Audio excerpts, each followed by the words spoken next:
Hi, this is Priyanka Adhikari and welcome to the YouTube channel Easy Commerce. In this class, we will start a new topic that is forfeiture and reissue of shares. In the previous classes, we have done our forfeiture of shares. तो अगर आप पहले basic से start करना चाहते हो तो जाकर के वीडियो ज़रूर देख लीजिए YouTube चैनल Easy Commerce पे, ठीक है।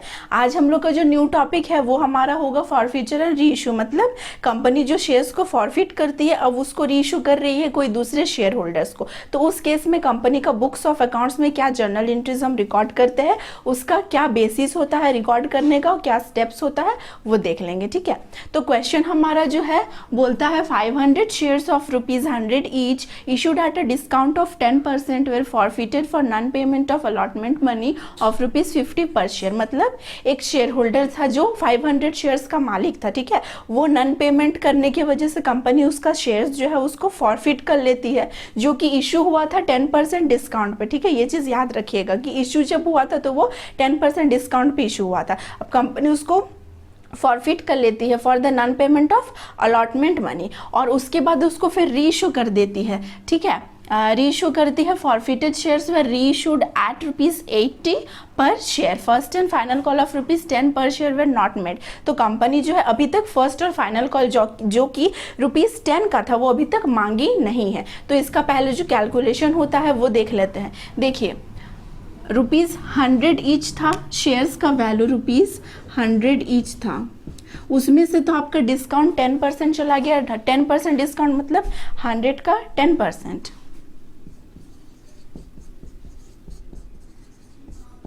₹10 अगर इसको माइनस कर दे तो हमारा ₹90 होता है, ठीक है। अगर डिस्काउंट, ये जो 10 है ये डिस्काउंट का वैल्यू है। अब इसमें से क्या बोला गया है कि फाइनल कॉल ऑफ ₹10 पर शेयर जो है कंपनी अभी तक मांगी नहीं है, ठीक है। तो मांगी नहीं है मतलब 10 और अगर इससे माइनस कर दे हम लोग तो हमारा हो जाता है ₹80। अब जब कैलकुलेशन करेंगे तो देखिए सबसे पहला एंट्री जो हम लोग का फॉरफीचर ऑफ शेयर्स का एंट्री होता है उसको पास कर लेंगे। तो शेयर कैपिटल अकाउंट होता है, 100 का शेयर्स था, ₹10 जो हमारा डिस्काउंट था उसको लेस करने के बाद ₹90 बचता है। 90 में से ₹10 कंपनी अभी तक मांगी नहीं है जो कि फर्स्ट एंड फाइनल कॉल का था, तो उसको भी लेस कर देते हैं। ₹80 आया है, ₹80 बैलेंस हमारा बचता है। ₹80 में से ₹50 जो है वो अलॉटमेंट का मनी है, यहाँ पे दे दिया है अलॉटमेंट ऑफ ₹50, मतलब एप्लीकेशन कितना का था 50 को माइनस कर दिए तो ₹30 एप्लीकेशन का आ जाता है। अब इसका जर्नल एंट्री हम देखेंगे शेयर कैपिटल अकाउंट। जब कैपिटल अकाउंट करेंगे तो 500 शेयर्स था इनटू डिस्काउंट का अलग से हम एंट्री लिख रहे हैं ना, इसीलिए डिस्काउंट का अमाउंट को माइनस कर दीजिए। तो 100 से डिस्काउंट का अमाउंट माइनस करने के बाद हमारा ₹90 आया था। 90 इंटू 500 करेंगे, 90 45,000। अब शेयर अलॉटमेंट अकाउंट जो हम पे नहीं किए हैं ₹50 था, 5 इंटू 5 25,000 अलॉटमेंट 25,000। शेयर फॉरफीचर मतलब जो हम पे कर चुके हैं वो शेयर फॉरफीचर में उसको लिखेंगे। तो कितना पे कर चुके हैं ₹30, तो 3 इंटू 500 15,000, 30 इंटू 500। अब डिस्काउंट कितना था ₹10, तो 10 इंटू 500 5,000। देखिए टोटल हमारा मैच करेगा 45,000 और इसमें 5 10 15 1 2 3 4 45,000। ये सिंपल एंट्री किसका था, फॉरफीचर का एंट्री। अब इसके बाद रीइशू करेंगे तो रीइशू का एंट्री देखिए इसको अच्छा से क्वेश्चन को मिटा करके लिख दिए, ठीक है। शेयर्स जो था वो रीइशू हो गया, ₹80 पे रीइशू था। अब रीइशू जब करेंगे उसका जर्नल एंट्री क्या होता है, रिसीव करेंगे पैसा तो बैंक अकाउंट डेबिट, डिस्काउंट पे इशू हुआ था इसीलिए discount on issue of shares account debit लिख देते हैं। शेयर फॉरफीचर अकाउंट डेबिट आता है, मतलब अगर डिस्काउंट पे इशू करेंगे, जैसे शेयर्स हमारा 10 का था, ठीक है, और इशू कर रहे हैं, सॉरी री इशू जब कर रहे हैं तो ₹80 पे री इशू कर रहे हैं, था 100 का, मतलब ₹20 यहाँ पे लेस पे री इशू हो रहा है, तो ये बैंक अकाउंट में कितना हम रिसीव करेंगे। तो शेयर्स जो था 500 को री इशू कर रहे थे एट ₹80 पर शेयर, तो 500 इंटू 8 दैट इक्वल्स टू 40,000। 40,000। अब डिस्काउंट कितना था, 5,000 का डिस्काउंट था, 5,000 का डिस्काउंट लिखिए। और शेयर फॉर फ्यूचर अकाउंट कितना 100 का था और री इशू कर रहे, discount on issue of shares 5,000 और शेयर फॉर फ्यूचर अकाउंट भी 5,000। देखिए डिस्काउंट तो ये 5,000 वाला, ये 5,000 आ गया, और शेयर फॉर फ्यूचर अकाउंट में कैसे 5,000 आया, 90 में हम री इशू कर रहे थे, डिस्काउंट था उसमें भी, अभी फिर से डिस्काउंट दे रहे हैं 10 रुपीज़ का, तो 10 into 500 that equals to 5,000 shares. अब देखिए 50,000 दोनों साइड मैच किया। अब देखिए लास्ट एंट्री जब share for future account debit to capital reserve, मतलब जो balance of share for future रहता है उसको हम कैपिटल रिजर्व में ट्रांसफ़र कर देते हैं। तो ट्रांसफ़र करेंगे जब, तो इसका कैसे अमाउंट कैलकुलेट करेंगे, यहाँ पे शेयर फॉर फ्यूचर जो क्रेडिट में था 15,000 क्रेडिट अमाउंट था, और यहाँ पे share for future debit item 5,000, इसको लेस कर देंगे तो 10,000 आ जाएगा, तो इसी को ट्रांसफ़र कर देंगे 10,000 और 10,000। ठीक है, आई होप कि क्वेश्चन क्लियर है। अब नेक्स्ट टाइप देख लेते हैं। क्वेश्चन जो है वो री इशू जब करेंगे तो प्रीमियम पे इशू कर रहे हैं। ठीक है, क्वेश्चन हमारा क्या बोलता है, 200 shares of ₹10 each issued at a premium of ₹5। तो देखिए सबसे पहले इसको नोट डाउन करते जाइए, फेस वैल्यू और प्रीमियम है, फेस वैल्यू ₹10 ईच है, प्रीमियम ₹5 ईच है, मतलब टोटल में 10 + 5 अगर करें तो 15 हो जाएगा। ठीक है, इस तरह से कैलकुलेट कीजिए, इजी होगा। 10 + 5 15 हो गया। अब पेबल विथ अलॉटमेंट, तो प्रीमियम जो है ये अलॉटमेंट के साथ है, लिख दीजिए।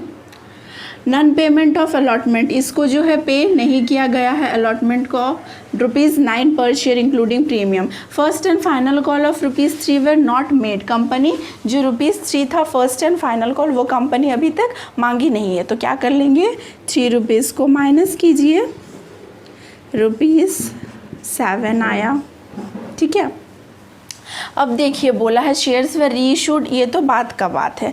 ₹7 हमारा आ गया, क्या जब हम शेयर कैपिटल करेंगे तो ₹7 से मल्टीप्लाई करना होगा। 7 कैसा आया, ₹10 फेस वैल्यू था, उसमें से ₹3 कंपनी अभी तक मांगी नहीं है, तो 10 - ₹3 7 आया है। अब कितना पैसा दे दी है वो भी तो कैलकुलेट करना होगा, तो ₹9 अलॉटमेंट में था, अलॉटमेंट जो था एप्लीकेशन पे कर चुका है, अलॉटमेंट पे नहीं हुआ है, ₹9 का था, इसमें प्रीमियम इंक्लूडेड है, प्रीमियम ऑफ ₹5, तो 5 + 4 बन के ये प्रीमियम हुआ है। ठीक है, ₹9।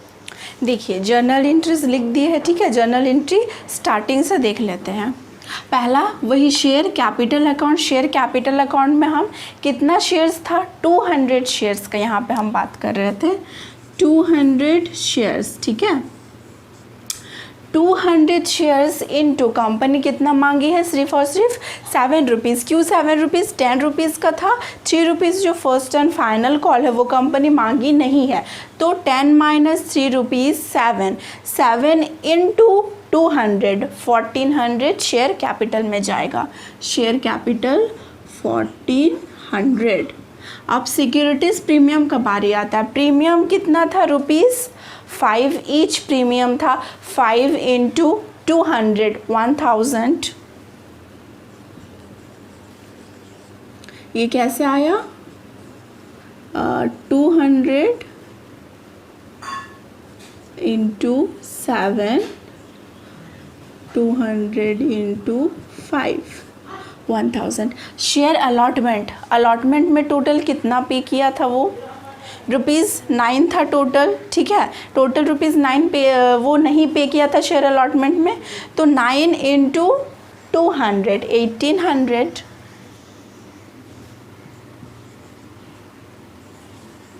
कैसे आया, 200 इंटू 9 कर दिया, और शेयर फॉर फ्यूचर मतलब वो कितना पे कर चुका है। अब वो कैसे निकालेंगे, देखिए ऐसे तो बैलेंस से आ जाएगा, ठीक है, लेकिन इसका कॉन्सेप्ट क्या होता है, ₹7 उसको देना था, वो अलॉटमेंट में कितना दिया, अगर 9 को 2 पार्ट में डिवाइड करें तो ₹5 तो प्रीमियम का चला गया, और 4 रुपीज़ अलॉटमेंट, तो और कितना देना है, 7 माइनस 4 अगर करेंगे 3 रुपीज़, तो 3 इंटू 200 600, ये कैसे आया, ठीक है, ये जो अमाउंट है वो कैसा आया, 200 इंटू 3 600, इस टोटल मैच कर लीजिए।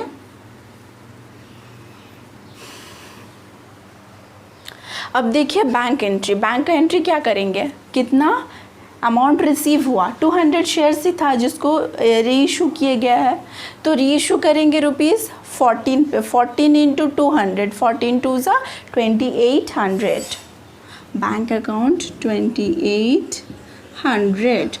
सिक्योरिटीज़ प्रीमियम कितना है, 10 का था, रीइशू कर रहे हैं 14 पे, 14 माइनस 10 रुपीज़ 4 प्रीमियम है, 4 टू ज़ा 800, और शेयर कैपिटल में कितना जाएगा, 200 इंटू 10, ये दोनों को मल्टीप्लाई कर दिए 2000, ठीक है। अब देखिए कैपिटल रिजर्व पे हम balance of share for future account को ट्रांसफ़र करते हैं, तो यहाँ पे तो आपको कहीं शेयर फॉर फ्यूचर दिख रहा है, शेयर फॉर फ्यूचर 600 दिख रहा है, यहाँ पे कहीं दिख रहा है, यहाँ कहीं शेयर फॉर फ्यूचर अकाउंट नहीं है, तो हम वही बैलेंस 600 को कैपिटल रिजर्व में ट्रांसफ़र कर देंगे, ठीक है, टोटल कर लेंगे इसका।